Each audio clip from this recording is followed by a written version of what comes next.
Psychology about stories. Why do we tell stories? Why do stories exist? What are stories made of? Why do they matter to us? Same criterion that a journalist uses. Who, what, when, why, where. Who, what, where, when can usually be described in the story. They can be derived from the story. Why? That's the ballgame. As I told you in the baseball story, there's a difference between what it is and what it means. What it is in the baseball story was a guy who's paid money to hit a ball with a stick, hit a ball with a stick. That's what it was. What it means is a totally different ballgame. That's where we get the element of why. Why stories survive, why they feed us.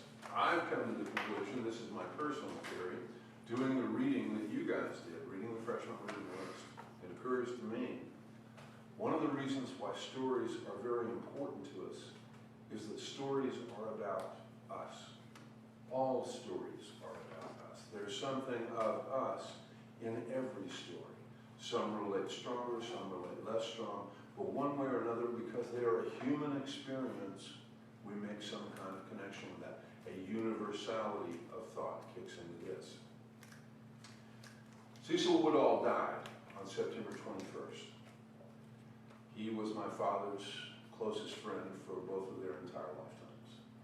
They were a couple of really broke, mixed blood kids raised in those rocky hills of eastern Oklahoma, Cherokee country, barefoot, absolutely the bottom of the impoverished list.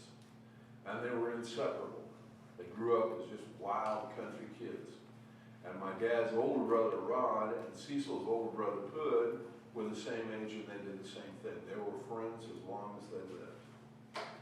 And as a result, they usually got in a lot of trouble, as a foursome too, as country kids are wont to do. There's a joke in the country about how many epitaphs written on tombstones should be, "Hold my beer and watch this." My dad used to tell me a story about Cecil. He came running to the house one day, and he said, "There's snow on the knob." The knob was a hill not far from Mustang Creek out in the country, and snow had to come from a very special direction in order to cover the knob's sled line. They called it the knob because it was dangerous. There were big rocks sticking out in it, there were tree stumps, and only occasionally did snow get on it.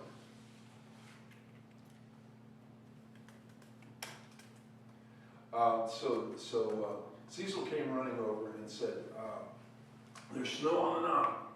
My dad said, "Oh, I gotta get my helmet." So he ran back because somehow or other my dad had gotten hold of a flight helmet. One of those old leather helmets that open cockpit guys used to. He got one, I don't know why, but once he had it, he was absolutely fearless. And he was the only kid who would ride the cardboard box down the knob because he wasn't afraid. So they went over and they rode the knob together. Because Cecil wasn't afraid to ride behind him on a piece of cardboard. As long as Dad had his helmet on, he was confident they could go. As years went by and they grew up, my father went in the flight corps in the Army Air Force, and he got his pilot's license. It came out of advanced flight training.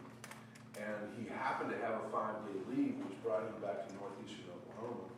At the same time, Cecil got out of advanced infantry training, and he was also back in Oklahoma for the same leave period. Only now my father was a pilot. So he went out and got a Piper Cub, and he and Cecil went tearing through the sky in the Piper Club. My dad had a lifelong problem with buzzing things. I'm sure he's in heaven buzzing things today.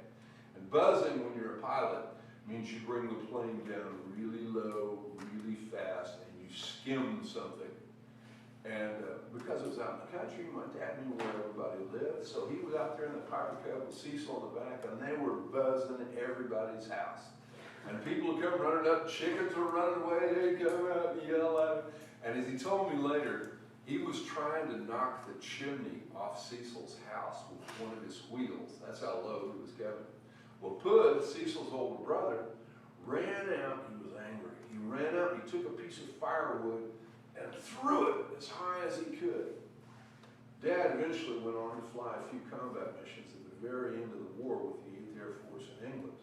And he said when put through that piece of firewood was the closest he ever came to getting shot down. That piece of firewood went between the propeller and the leading edge of the wing. It went right up between them. And he said, Cecil and he just both looked at it, just nothing but big eyeballs as this thing went by. And that was the closest he came to getting shot down. However, it's not the closest that Cecil came. Cecil was in the 45th Infantry, which is the Oklahoma National Guard, and during wartime it's called to duty as the 45th Infantry Division. And he was assigned to a unit that went in D-Day. He wasn't in the original landing, he wasn't in a Private Ryan wave, he came in the next morning. But he got there in time to fight through the hedgerows. Now, he told me, it's the only story about World War II he ever told me. And he told it to me twice.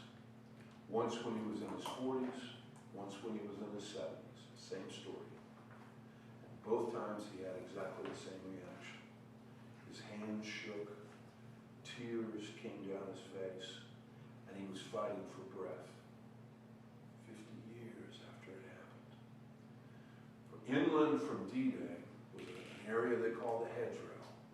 And the hedgerow were ancient hedges that were planted to mark farmers' lands. And over the hundreds of years, they'd intergrown and were impenetrable. Tanks couldn't push through them. And in among these were hidden roads. Roads dropped down behind stone walls. Perfect for defenders, very, very hard for attackers. Unfortunately, Cecil was one of the attackers. They were on patrol going down one of these sunken roads, and he doesn't know what happened.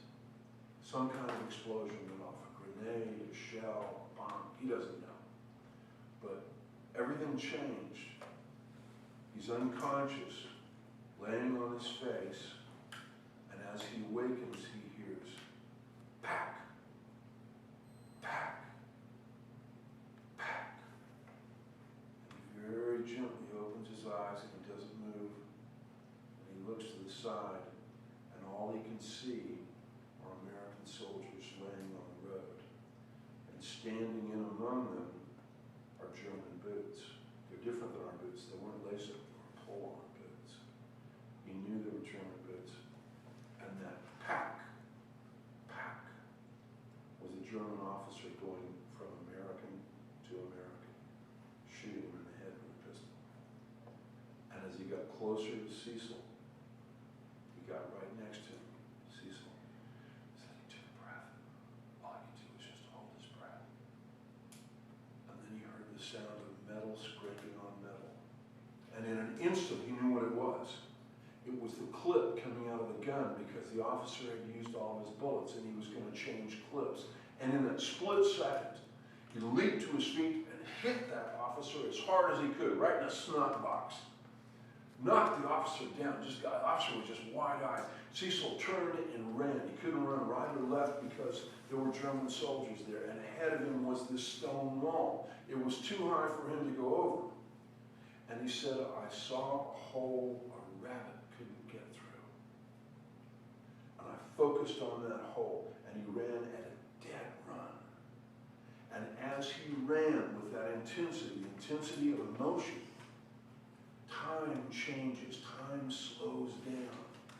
And he saw the impact as the bullets which were shot at him were missing him and hitting the wall and blowing off chunks of rock as he's getting closer, and there's more and more and more of them as he gets closer. And he said he dove like Superman. He just dove and wiggled and squirmed and made it through that impossible hole. And then what saved his life is that he didn't do the obvious. He didn't get up and run straight ahead. That would have run out into the field. And they would have shot him through the hole. They were starting to throw explosives over the wall at that point. Strictly by luck, an instinct. He turned and he ran down the wall. And they were shooting through the hole and throwing bombs and stuff over the top of the wall, blowing that field to smithereens. And he escaped down the wall. And he got to dense underbrush. And he crawled inside. He was unarmed. He was wounded. He had blood all over his face.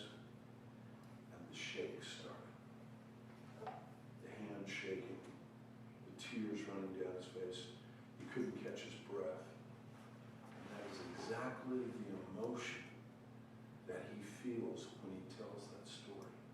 50 years later, he's there. And his hands shake, and the tears run down his eyes. As a sign of love, I'm one of those guys who always looks in a story for the love. To me, it isn't a good movie unless it has a love story.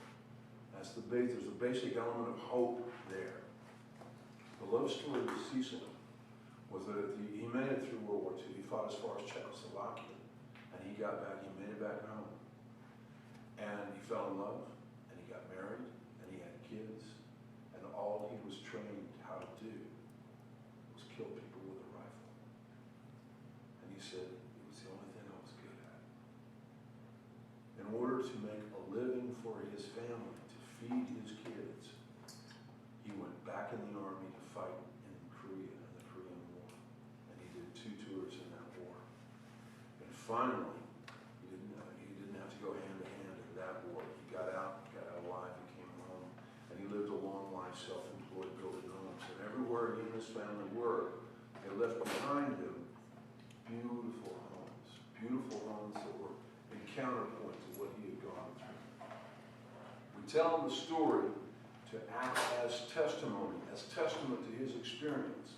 It's an important story to tell simply because right now we have veterans committing suicide at a rate of 18 to every person we visit battle. Every one of our warriors that are killed in Afghanistan, for every one of those, 18 American warriors are taking their own lives because they can't handle that intense overload of what they've been through. The story is valuable because it stands forth as testimony.